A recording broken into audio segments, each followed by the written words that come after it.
নমস্কার, আমি সুকান্ত স্যার বলছি। আমি আবার লাইভে এলাম একটা বিশেষ কারণে। একটি ছেলে আমাকে পার্সোনালি, আমার এই প্রিয় স্টুডেন্ট, সে আমাকে একটু অবজেকশন করেছে। জাস্ট এটা অবজেকশন নয়, তার মনের কথা।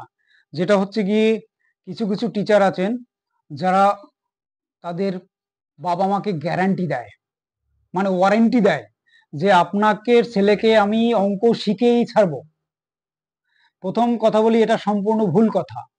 ১ম কথা হচ্ছে গিয়ে আমি যতটুকু জানি, আমি যতটুকু শিখেছি তার মধ্য থেকে তার মানসিকতাকে তৈরি করে তাকে আমি তৈরি করব। এটা হচ্ছে একজন টিচারের কর্তব্য বা বক্তব্য। এটা কোনো গ্যারান্টি নয়, কন্ট্যাক্ট নয় যে আপনার ছেলেকে অঙ্ক শিখিয়েই ছাড়বো। এটা মূর্খতার লক্ষণ এবং সেই ফাঁদে অনেক বাবা-মা পা দেয়। পা দেওয়ার ফলে কি হয়? ছেলেটি সেখানে যায়, প্রথমত হয়তো ফার্স্টলি তার সাথে কিছু নরমাল বিহেভিয়ার করে। আর ছেলেটি কিন্তু অঙ্ক পারে না, সে কিন্তু আগে থেকেই জানে। জানার ফলে যখন সে অঙ্ক করাতে যায়, সে যে পারে না আমি সেটা বলব না। সে যখন অঙ্ক করাতে যায়, সে যখন বুঝবে না, সার্টেন টাইমে যখন তার সাথে বিহেভিয়ার একটা ডিসঅর্ডারলি চলে আসে, যেটা সে নিতে পারে না।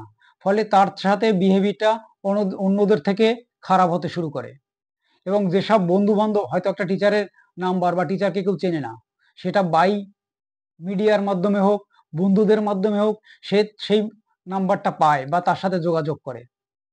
করার ফলে সেখানে যাওয়ার পরে সেই স্টুডেন্টের প্রতি যখন রাফ বিহেভিয়ার হয়, আমি রাফ কথাটা ইউজ করলাম, তখন সে সেখান থেকে বেরোনোর চেষ্টা করে। আমি প্যারেন্টসদের রিকোয়েস্ট করব, ১ম দিক থেকে প্রথমত ছাত্রের বা আপনার স্টুডেন্টের বা আপনার সন্তানের কথার আগে প্রিভিলেজ দেবেন। গুরুত্বটা আগে দেবেন সন্তানের কথা। সে সেখানে বুঝতে পারছে না বলে সে সেখান থেকে বেরোতে চাইছে। আপনি সেখানে থাকবেন না, আপনি সেখানে তাকে রাখবেন না, তাকে বের করে আনবেন 100%, এবং সে যেখানে ভালো লাগবে সেখানে যাবেন। পড়াশোনাটা কিন্তু বাজারের মুড়ি-মুড়কি নয়, যে কম পয়সায় পাওয়া যায় বা বেশি পয়সায় বেশি দিন যায়। পড়াশোনাটা একটা আধ্যাত্মিক জিনিস, ভগবান প্রদত্ত জিনিস। সেটা খুব খুব সহনশীলতার মাধ্যমে, হৃদ্রতার মাধ্যমে, ভালোবাসার মাধ্যমে শেখাতে হয়।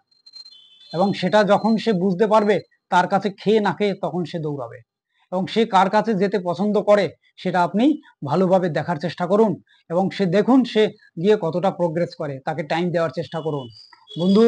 তাই আমার কথা হচ্ছে গিয়ে, স্টুডেন্ট কোথাও গিয়ে পড়াশোনা করলে বা কোথাও গিয়ে থাকলে সেখানটায় তার যদি ভালো না লাগে, সেই বক্তব্যটা মা বাবার কাছে পেশ করলে একদম তিনি সেটা তার মনের কথাটা মন দিয়ে বোঝার চেষ্টা করুন। তারপরে তাকে পড়াশোনার মাধ্যমে ইনভলভ করুন, তার আগে করবেন না।